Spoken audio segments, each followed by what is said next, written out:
Good morning छात्रों, मैं दयाराम वरिष्ठ अध्यापक संस्कृत। मेरे इस YouTube चैनल में आप सभी का हार्दिक स्वागत है, अभिनंदन है। आज हम जसत्व संधि पढ़ेंगे। तो देखो, जसत्व संधि, कौन सी संधि पढ़ेंगे? जसत्व संधि। अब देखो, जसत्व संधि जो है ये भी नाम से ही पता चल रहा है कि इससे पहले हम ष्टुत्व पढ़ी थी, तो उसमें मैंने व्याख्या करके उनकी बताई थी कि इनकी जो नाम है उस नाम से ही हम परिभाषा निकालेंगे। वैसे ही इस जसत्व नाम है, इससे इसकी परिभाषा निकल जाएगी। यानी कि जो भी आदेश होगा वह क्या होगा? जस होगा। अब जस होता क्या है, उसके लिए माहेश्वरी सूत्रों में जाना पड़ेगा। तो माहेश्वरी सूत्र याद होने चाहिए। तो माहेश्वरी सूत्रों में देखेंगे कि जस वर्ण कौन से होते हैं। तो देखो, सबसे पहले तो इसका सूत्र देखते हैं। तो देखो, जसत्व संधि, जसत्व संधि सूत्र है झलाम जसो अंते, झलाम जसो अंते। अब देखो, झलाम जसो अंते, ये जो आकृति है ये ऐसा आकृति, ये अवग्रह चिन्ह है। क्या है? अवग्रह चिन्ह है। अब देखो, झलाम कहां बनेगा? षष्ठी विभक्ति बहुवचन में क्या बन जाएगा? झलाम बनेगा। जैसे राम से रामस्य रामयो रामाणाम, वैसे ही जलस्य जलयो जलानाम, यानी षष्ठी का बहुवचन बनेगा। तो मूल पद क्या हो गया? यहाँ पर झल हो गया। झल से षष्ठी विभक्ति में कौन सा बन गया? झलाम बन गया। इसका टुकड़ा करेंगे तो देखो, जस है जोड़ अंते। अब देखो, जस है जोड़ अंते, यानी विसर्ग से पहले स में ए है, तो विसर्ग सहित ए का ओ हो गया, और इस ए के स्थान पर क्या बन गया? अवग्रह चिन्ह। तो उत्व विसर्ग संधि बन गई यहां पर। अब इसमें से मूल पद लेंगे तो क्या होगा? जस, और जस से बनेगा जस है। अंते, यहां सप्तमी है, तो मूल पद क्या हो जाएगा? अंत हो जाएगा। क्या हो जाएगा? अंत। और यदि इसका हिंदी में अर्थ ले लें तो सीधा ही क्या हो जाएगा? अंत में। अब देखो, इधर क्या है? झल। ये क्या है? झल, यानी झल जस अंत में।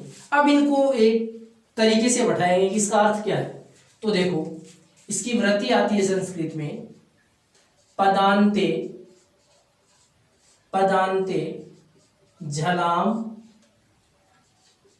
जस्य है शु, पदांते झलाम जस्य है शु, ये संस्कृत में वृत्ति है।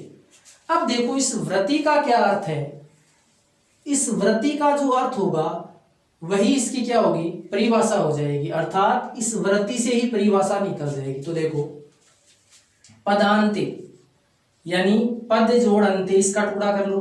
पद जोड़ अंते क्या बन गया?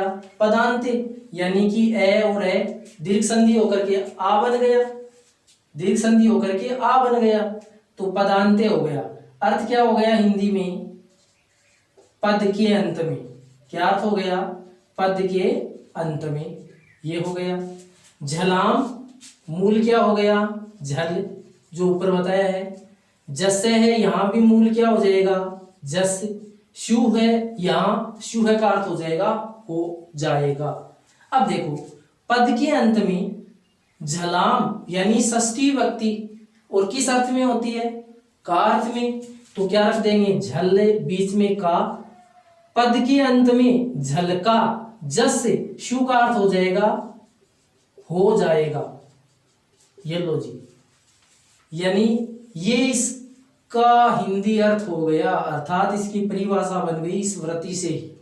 क्या बन गई? देखो, पद के अंत में झल का जस हो जाएगा। अर्थात पद के अंत में झल वर्ण आए तो उस झल वर्णों का जस वर्ण हो जाएगा। अब झल क्या होते हैं और जस क्या होते हैं वो हमें देखने हैं। तो देखो, माहेश्वरी जो सूत्र हैं उसके अनुसार देखें तो झल जो वर्ण है उसमें प्रत्येक वर्ग का वर्ग मतलब क वर्ग, च वर्ग, ट वर्ग जो पहले बता दिया मैंने। तो प्रत्येक वर्ग का पहला वर्ण, दूसरा वर्ण, तीसरा वर्ण, चौथा वर्ण, चौथा पांचवा नहीं आएगा, पहला दूसरा तीसरा चौथा, और साथ में क्या आएंगी से और है, ये वर्ण आएंगे। तो ये क्या कहलाएंगे? झल वर्ण कहलाएंगे। यानी प्रत्येक वर्ग का पहला दूसरा तीसरा चौथा, जैसे एक देखें, जैसे क ख ग घ, पहला हो गया, दूसरा हो गया, तीसरा हो गया, चौथा हो गया, यानी क ख ग घ, यानी ये चार वर्ण हैं, ये झल कहलाएंगे।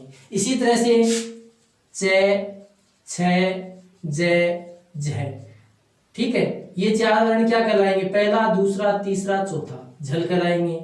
तो क ख ग घ च छ ज झ ट ठ ड और ढ, ये चार वर्ण भी क्या कहलाएंगे? पहला दूसरा तीसरा चौथा झल कहलाएंगे। इसी तरह से प फ ब और भ, ये भी क्या कहलाएंगे? झल कहलाएंगे। इसी तरह से क ख ग ग च छ ज झ ट ठ ड ढ त थ द ध, चलो त के नीचे ले जाते हैं, त थ द और ध। अब देखो, ये भी पहला दूसरा तीसरा चौथा, ये भी चार वर्ण क्या कहलाएंगे? झल। यानी ये पांच हो गए, 1 2 3 4 5, 5 का वर्ग होता है। तो अब इसमें प्रत्येक वर्ग का पहला दूसरा तीसरा चौथा, पहला दूसरा तीसरा चौथा, पहला दूसरा तीसरा चौथा, इसी तरह से ये 1 से 4 तक ये वर्ण क्या कहलाएंगे? झल। और इनके साथ में ये भी वर्ण आएगा, से श और है, ये भी झल कहलाएंगे। तो ये वर्ण है, ये क्या होंगे? झल वर्ण होंगे। अब ये कह रहा है कि पद के अंत में झल का, यानी पद के अंत में इनमें से कोई वर्ण आएगा तो उसके स्थान पर जस हो जाएगा, जस आदेश हो जाएगा। अब जस में कौन सा वर्ण आएगा? तो जस जो है उसमें प्रत्येक वर्ग का तीसरा वर्ण आता है। प्रत्येक वर्ग का कौन सा वर्ण आएगा? तीसरा वर्ण। जैसे ये वर्ग हो गया, ये जस वर्ण है, ये जस है, ये जस है, ये जस है, और ये क्या है? जस है। यानी प्रत्येक वर्ग का तीसरा वर्ण क्या है? जस वर्ण है। तो जल में 1 2 3 4 और जस में केवल तीसरा, ठीक है। तो झल आएंगे, यानी चारों वर्णों में से कोई सा वर्ण आएगा तो उसके स्थान पर क्या आदेश हो जाएगा? जस हो जाएगा। और यही इसकी क्या है? परिभाषा है। अब झल और जस, ठीक है, इनको यदि माहेश्वरी सूत्रों में देखें तो देखो, यदि जस को देखें तो ज ब ग ड द स, ये माहेश्वरी सूत्र है। तो ज और स क्या बन गया? जस। तो ज ब ग ड द, यानी प्रत्येक वर्ग के कौन से वर्ण हो गए? तीसरे वर्ण हो गए। तो प्रत्येक का तीसरा क्या हो जाएगा? जस हो जाएगा। इसी तरह से माहेश्वरी सूत्रों में झल आएगा, झ से लेकर के ल तक के वर्ण झल कहलाएंगे। जैसे झ भ ये घ ढ स जब गढ़ दस खप चट तब क प ये स र और हल तक के वर्ण, ल तक के वर्ण। तो कहने का मतलब प्रत्येक का पहला दूसरा तीसरा चौथा ये वर्ण क्या कहलाएंगे? जस, और साथ में स है। तो ये है इसकी व्याख्या कि क्या कह रहा है सूत्र, क्या कह रही है वर्ती। अब इसको देखो, नियम के अनुसार भी देखते हैं और सीधा तरीका क्या है उसके अनुसार भी देखते हैं। तो देखो,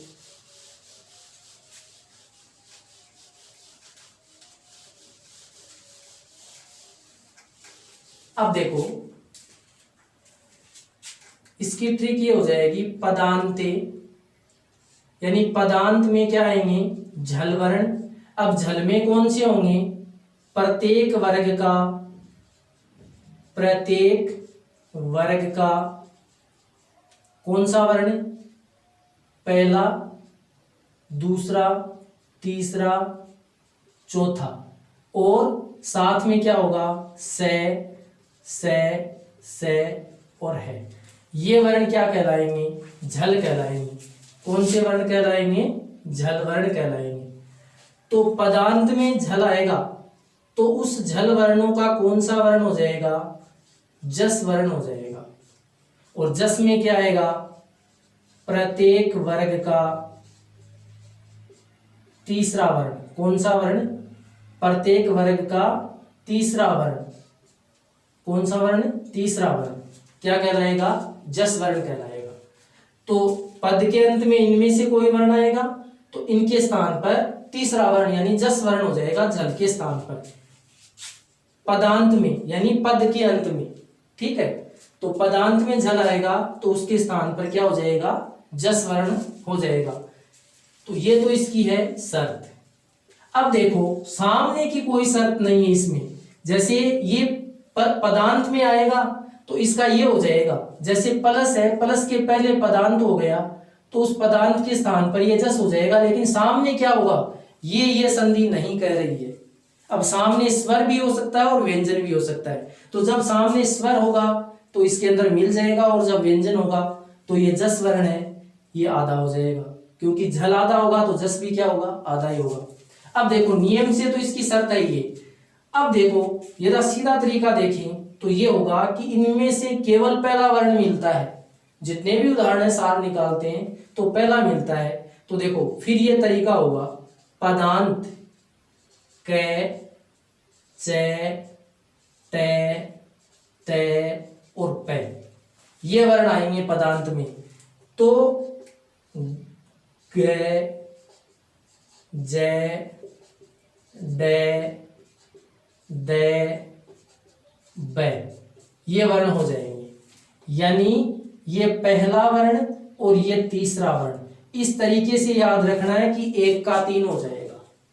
यानी 1 का 3 किस में होगा? जसत्व में, और 3 का 1 विच्छेद में।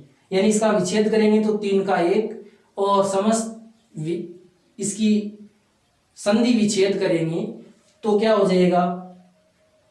संधि विच्छेद यानी तीसरे का पहला, और जब संधि युक्त करेंगे तो 1 का 3 हो जाएगा। ये ध्यान रखना है। अब देखो ये ट्रिक है, यही याद रखनी है कि पदांत में ये वर्ण आएंगे। ठीक है, तो ये वर्ण हो जाएंगे। यानी ये पहले वर्ण है और ये कौन से हैं?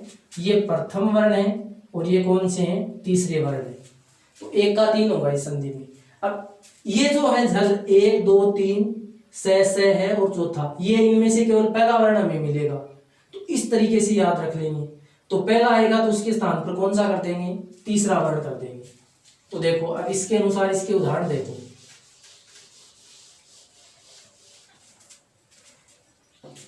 देखो या इसको ऊपर रख लेते हैं, इधर देखो, पदांत क, च, ट, त और प। तो क का ग, च का ज, ट का ड, त का द और प का ब। ठीक है, ये पहला हो गया और ये तीसरा। तो ये पहला और ये कौन सा हो गया? तीसरा। यानी 1 का 3 हो जाएगा इसमें। तो ये तो प्रत्येक पहले हो गए और ये कौन सा हो गया? तीसरा हो गया। तो पद के अंत में क आएगा तो ग हो जाएगा, च आएगा तो ज, ट आएगा तो ड, त आएगा तो द और प आएगा तो ब हो जाएगा। ठीक है, इस तरीके से इसको याद रखना है। अब देखो जैसे उदाहरण देखें तो वाक ये था, जैसे वाक जोड़ ईसे है। अब ध्यान दो, वाक जोड़ ईसे है, क आ रहा है पद के अंत में, तो क आ रहा है तो क का तीसरा क्या कर देंगे? ग कर देंगे। वा ग ईसे है। अब सामने की इसमें कोई शर्त नहीं है तो जैसा भी वर्ण होगा वह उसमें मिल जाएगा। तो देखो ग है, ग में ई को मिला देंगे तो गी बन गया, और से क्या बन गया? वागी से। वाक जोड़ी से वागी से। इसी तरह से अच जोड़ अंत है। अब देखो च आ रहा है पद के अंत में, पदांत में पहला च आ रहा है तो च का तीसरा जय, ए, जय, अंत है। अब देखो जय में आगे स्वर है तो मिला देंगे, जय पूरा हो जाएगा। पहले क्या है ए, आगे क्या है नत है, मिलाया तो अजंत है। ठीक है, इसी तरह से देखो ये बहुत इंपॉर्टेंट उदाहरण है भाई, वागीश है। इसी तरह से देखो सट जोड़ दर्शनम, सट जोड़ दर्शनम। अब देखो टे आ रहा है तो टे का तीसरा क्या हो गया डे, से डे दर्शनम। अब इसको मिलाएंगे तो डे भी आधा ही रहेगा हलंती, और आगे व्यंजन वर्ण है तो ऐसे ही रह जाएगा। क्या बन जाएगा सड दर्शनम, ये बन जाएगा। तो इस प्रकार से पहले का तीसरा होगा इसमें। इसी तरह से और उदाहरण देखें तो देखो जैसे जगत जोड़ी से है, देखो तय आ रहा है तो तय का तीसरा दे, तो जय गए दे ई से है, दे में ई को मिलाएंगे क्या बन गया दी। पहले क्या है जग और आगे क्या है से, क्या बन गया जगदीश है। इसी तरह से सूप जोड़ अंत है, पे आ रहा है तो पे का तीसरा क्या होगा बै, सू बै, आगे क्या है अंत है, बै में ए को मिला देंगे क्या बन जाएगा बै पूरा हो जाएगा सुबंत है। बै में ए को मिलाया तो बै पूरा सुबंत है। इसी तरह से और बहुत उदाहरण है इसके, जैसे सट्टे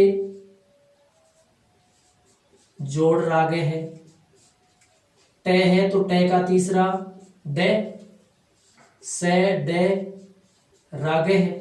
अब देखो डे आधा है तो से डे, अब ये जो रे है ये रे यहां आएगा और आ की मात्रा यहां आएगी और क्या बनेगा सड राग है। इस तरह से उदाहरण बनेगा, क्या हो जाएगा सड राग है।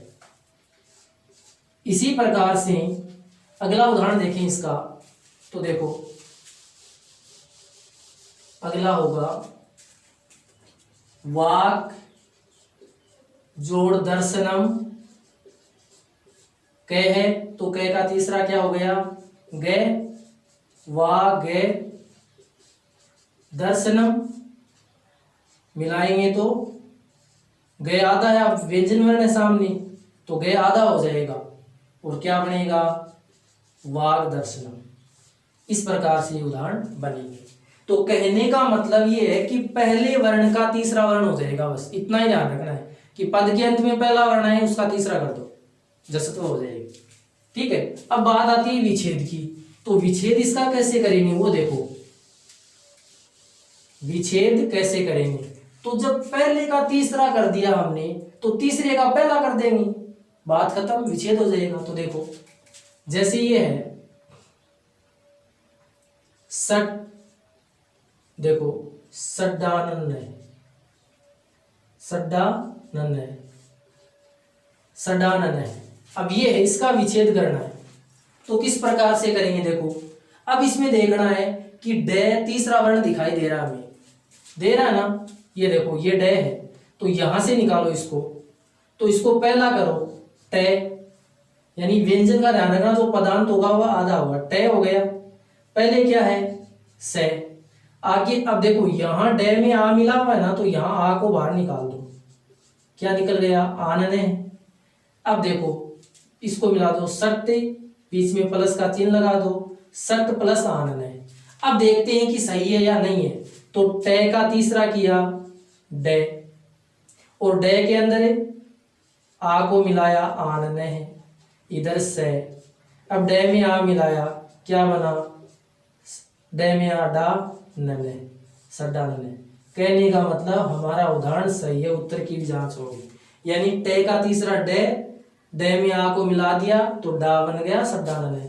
तो इस तरह से यहां टे था, ठीक है, इसका तीसरा ड हो गया, तो जब विच्छेद करेंगे तो तीसरे का पहला कर देंगे तो वह क्या हो जाएगा, विच्छेद हो जाएगा। तो इस तरह से इस संधि का विच्छेद होगा। तो ये थी जसत्व की। इसमें भी देखो दो पार्ट है, ठीक है, पहला पार्ट बहुत इंपॉर्टेंट है, दूसरा इतना नहीं है, लेकिन फिर भी उसको भी देख लेते हैं।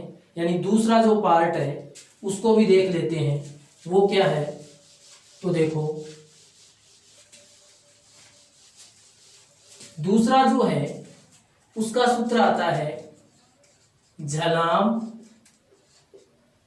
जस झसी, ये सूत्र आता है दूसरे पार्ट का, ठीक है, झलाम जस झसी।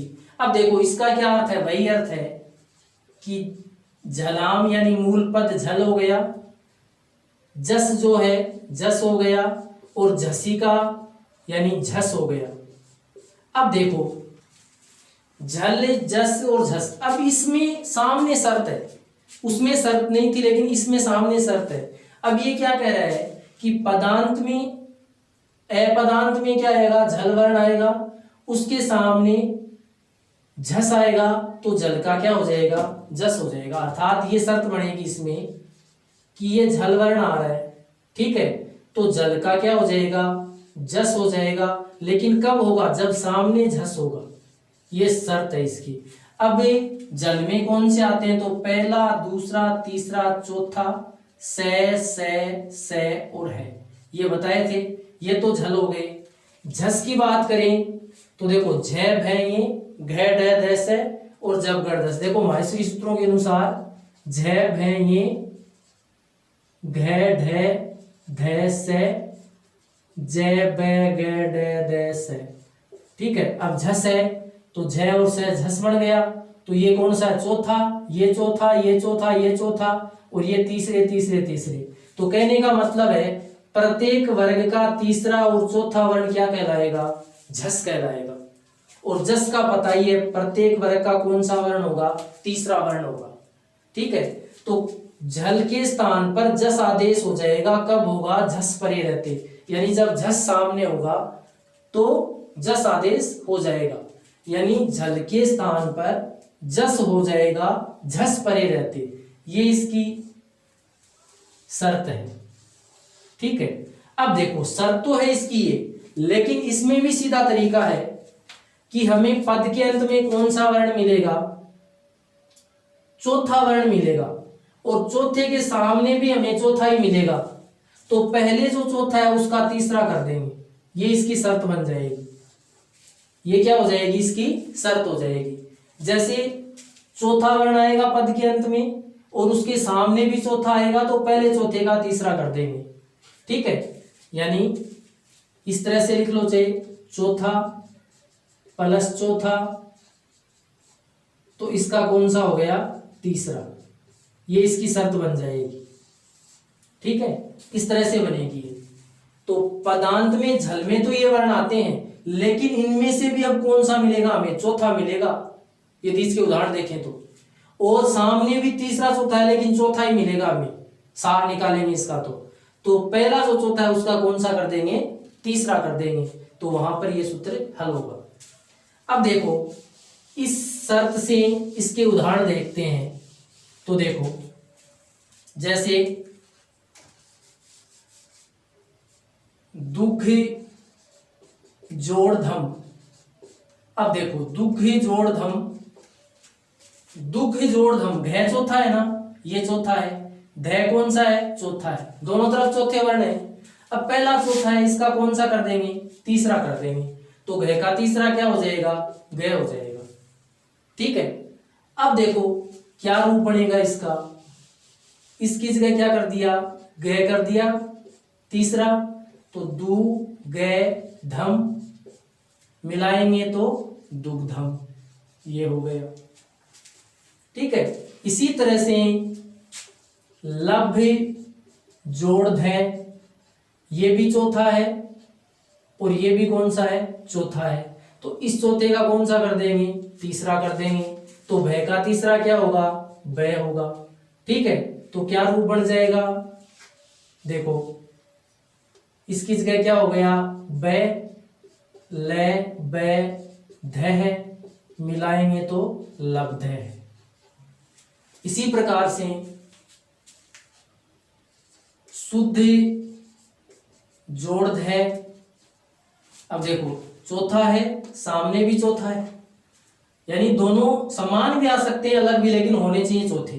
तो देखो ये चौथा है, ये भी चौथा है, तो इसकी जगह तीसरा करेंगे द सु द ध मिलाएंगे तो शुद्ध है, ये हो गया।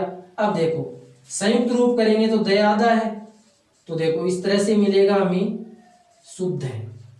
ठीक है, तो कहने का मतलब द आधा है, ऊपर वर्ण जो होता है वो आधा होता है, और नीचे वर्ण जो होता है वह क्या होता है, पूरा होता है।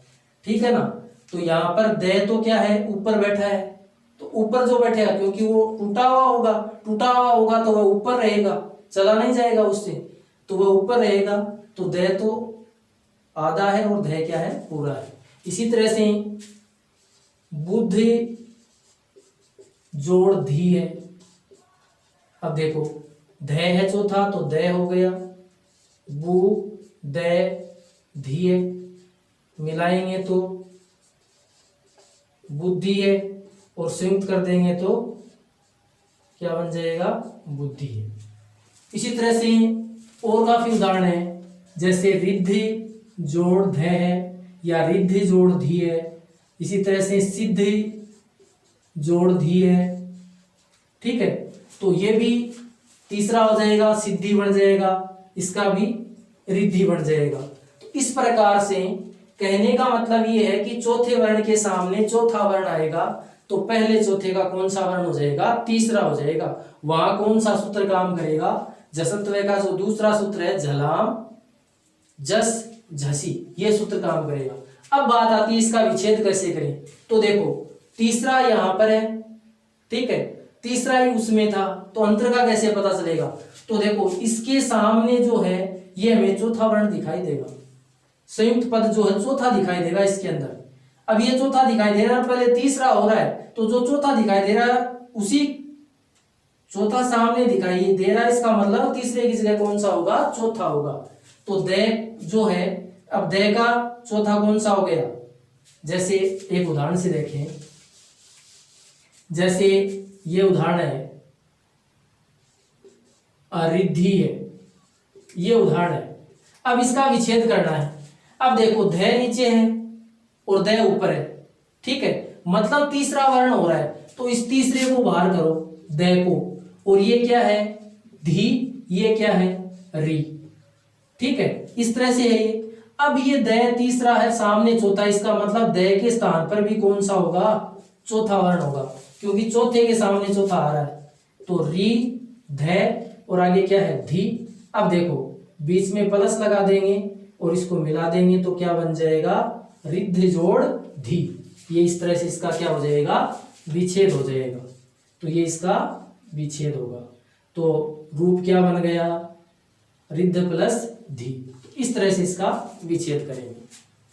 तो आज का ये वीडियो कैसा लगा, ज़्यादा से ज़्यादा शेयर करना, सब्सक्राइब करना, लाइक करना और कमेंट करके मुझे बताना कि ये वीडियो कैसा लगा, और अपने दोस्तों को ज़्यादा से ज़्यादा शेयर करना। और रीट वाले जो स्टूडेंट हैं उनको तो बहुत ही ज़्यादा करना, क्योंकि ये जो संधियां हैं रीट में बहुत ज़्यादा आएंगी, ठीक है, इसमें से उदाहरण पूछेंगे निश्चित, इसलिए ज़्यादा से ज़्यादा इसको लाइक करें, शेयर करें।